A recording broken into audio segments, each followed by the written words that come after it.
Hello, നമുക്കിന്ന് നല്ലൊരു കപ്പ ബിരിയാണി ഉണ്ടാക്കുന്നത് നോക്കിയാലോ. നമുക്ക് നല്ല ബീഫിൻ്റെ എല്ലൊക്കെ ഇട്ട് നല്ല ടേസ്റ്റി ആയിട്ടുള്ള. അപ്പോൾ അതെങ്ങനെ റെഡിയാക്കുന്നത് നമുക്ക് നോക്കാം. അതിനാദ്യം നമുക്ക് കുക്കറിൽ കുറച്ച് എണ്ണ ഒഴിച്ച് ചൂടായി വരുമ്പോഴത്തേക്ക് കടുകും പെരുംജീരകവും കൂടെ ഇട്ടൊന്ന് പൊട്ടിച്ചെടുക്കാം. അത് കഴിയുമ്പോൾ നമ്മൾ അരിഞ്ഞു വെച്ച സവോളയും കുഞ്ഞുള്ളിയും നമുക്കിട്ടൊന്ന് നന്നായിട്ടൊന്ന് വഴറ്റിയെടുക്കണം. ഈ സവോളയും കുഞ്ഞുള്ളിയും നല്ലൊരു ഗോൾഡൻ ബ്രൗൺ ആകുന്നതിന് വരെ നമുക്കിതൊന്ന് വഴറ്റിയെടുക്കണം. ഇത് നമുക്ക് ഒരു നന്നായിട്ടൊന്ന് ഗോൾഡൻ ബ്രൗൺ ആകാൻ വേണ്ടി നമുക്ക് കുറച്ചൊരു ഉപ്പിട്ട് കൊടുക്കാം. ഉപ്പിട്ട് കൊടുക്കുമ്പോൾ ഇത് പെട്ടെന്ന് കുക്കാവും. അപ്പോൾ ഇതൊന്ന് നല്ല രീതിയിലൊന്ന് ലൈറ്റ് ബ്രൗൺ ഒക്കെ ആകുമ്പോഴത്തേക്ക് നമുക്ക് കുറച്ച് കറിവേപ്പിലയും കൂടി ഇട്ട് കൊടുക്കാം. എന്നിട്ട് വീണ്ടും നമുക്ക് നന്നായിട്ടൊന്ന് സോട്ടേ ചെയ്യാം. നല്ലൊരു ബ്രൗണിഷ് കളറൊക്കെ ആയി വരുമ്പോഴത്തേക്ക് നമ്മൾ എടുത്ത് വെച്ചിരിക്കുന്ന ചതച്ച ഇഞ്ചിയും വെളുത്തുള്ളിയും പേസ്റ്റും കൂടെ ഇട്ട് കൊടുത്ത് നന്നായിട്ടൊന്ന് സോട്ടേ ചെയ്യാം. എന്നിട്ട് നമുക്ക് എടുത്ത് വെച്ച മസാലപ്പൊടികളെല്ലാം കൂടെ നമുക്കിതിനകത്ത് ഇട്ട് കൊടുക്കാം. മസാലപ്പൊടി ഞാൻ ഇച്ചിരി വെള്ളം ഒഴിച്ച് സോക്ക് ചെയ്ത് വെക്കും, എന്നിട്ടാണ് ഞാൻ മസാല ഇടാറുള്ളത്. അതുകൊണ്ടാണ് എനിക്കിങ്ങനെ പേസ്റ്റ് പോലെ തോന്നുന്നത്. അപ്പോൾ ഇത് നന്നായിട്ടൊന്ന് എണ്ണ തെളിഞ്ഞ് വരുന്നതിന് വരെ നമുക്കൊന്ന് സോട്ടേ ചെയ്യാം.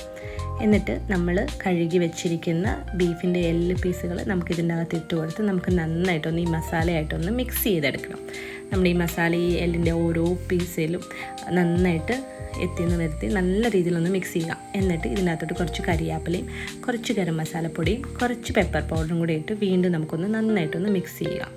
എന്നിട്ട് നമുക്കൊരു 1/4 ഗ്ലാസ് വെള്ളം, എന്ന് വെച്ചാൽ നമുക്ക് കുക്ക് ചെയ്യുമ്പോഴത്തേക്ക് ഇതിനകത്ത് നിന്ന് ഓൾറെഡി വെള്ളം ഇറങ്ങി വരും. അപ്പോൾ അതുകൊണ്ട് ഒത്തിരി വെള്ളം വേണ്ട, ജസ്റ്റ് ഒരു 1/4 ഗ്ലാസ് വെള്ളം ഒഴിച്ച് ഒന്നുകൂടെ ഒന്ന് മിക്സ് ചെയ്തിട്ട് നമുക്ക് കുക്കറിൻ്റെ ലിഡ് അടിച്ച് വെച്ച് ഒരു 7 വിസിൽ വരുന്നിടം വരെ ഒന്ന് നമുക്ക് കുക്ക് ചെയ്തെടുക്കണം. അപ്പോൾ ആദ്യത്തെ ഒരു വിസിൽ വരാൻ വേണ്ടി നമുക്കൊരു ഹൈ ഫ്ലെയിമിൽ വെക്കാം. എന്നിട്ട് നമുക്ക് പിന്നെ അതൊരു ലോ മീഡിയം തീയിൽ വെച്ച് നമുക്ക് ഒരു 7 വിസിൽ വരുന്നിടം വരെ ഒന്ന് കുക്ക് ചെയ്തെടുക്കാം. എന്നിട്ട് ആ ഒരു സമയം കൊണ്ട് നമുക്ക് കപ്പ വേവിച്ചെടുക്കാം.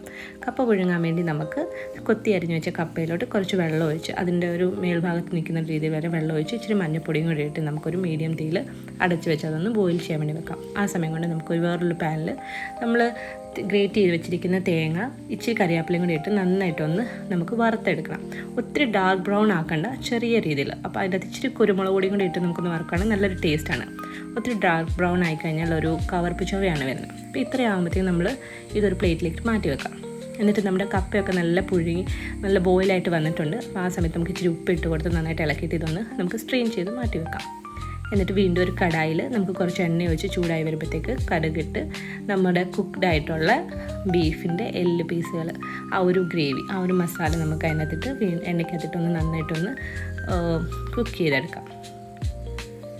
അതൊന്ന് സോട്ടേ ചെയ്ത് കഴിയുമ്പം നമ്മൾ പുഴുങ്ങി വാരി വെച്ചിരിക്കുന്ന നമ്മുടെ കപ്പയും കൂടെ ഇട്ട് നമുക്ക് നന്നായിട്ടതൊന്ന് മിക്സ് ചെയ്തെടുക്കണം. ഈ എല്ലിൻ്റെ മസാലയും ബീഫ് നമ്മുടെ കപ്പയും കൂടെ ഇട്ട് നന്നായിട്ടൊന്ന് മിക്സ് ചെയ്ത് അത് നന്നായിട്ടൊന്ന് കമ്പൈൻ ആവണം. കപ്പയും എല്ലാം നന്നായിട്ട് സ്മാഷായി നമ്മുടെ ബീഫിൻ്റെ മസാലയും എല്ലാം നല്ല രീതിയിലൊന്ന് മിക്സായി കഴിയുമ്പോഴത്തേക്ക് നമുക്ക് നമ്മൾ വറുത്ത് മാറ്റി വെച്ചിരിക്കുന്ന തേങ്ങ ഉണ്ടല്ലോ, അത് നമുക്ക് ഇതിൻ്റെ അകത്തൊന്നിട്ട് മിക്സ് ചെയ്ത് കൊടുക്കാം. സാധാരണ നമ്മൾ കപ്പ വേവിക്കുമ്പം തേങ്ങ അരച്ച് ചേർക്കുന്നത്, പക്ഷേ ഇതിൻ്റെ അകത്ത് നമ്മൾ തേങ്ങ വറുത്തതും അരയ്ക്കാറില്ല, അല്ലാതെ പച്ച തേങ്ങ അരച്ച് ചേർക്കാറില്ല. നമ്മൾ അതിന് പകരം തേങ്ങ വറുത്താണ് ചേർക്കുന്നത്. അപ്പോൾ ആണ് നല്ലൊരു ടേസ്റ്റ് വരുന്നത്. അപ്പോൾ ഇത് നന്നായിട്ടൊന്ന് മിക്സ് ചെയ്തിട്ട് നമുക്കൊരു 2 മിനിറ്റ്സ് ഒന്ന് അടച്ച് വെക്കാം, ഒരു ലോ മീഡിയം തീയിൽ. ഇതൊന്നെല്ലാം കൂടെ ഒന്ന് മിക്സായി കഴിയുമ്പോഴത്തേക്ക് നമ്മൾ ആ ലിഡ് മാറ്റിയിട്ട് വീണ്ടും നന്നായിട്ടൊന്ന് എല്ലാം ഒന്ന് കമ്പൈൻ ചെയ്തൊന്ന് മിക്സ് ചെയ്ത് കഴിയുമ്പോഴത്തേക്ക് നമ്മുടെ കപ്പ ബിരിയാണി റെഡി. അപ്പോൾ ഇത്രയേ ഉള്ളൂ ഇന്നത്തെ recipe. Thanks for watching my channel.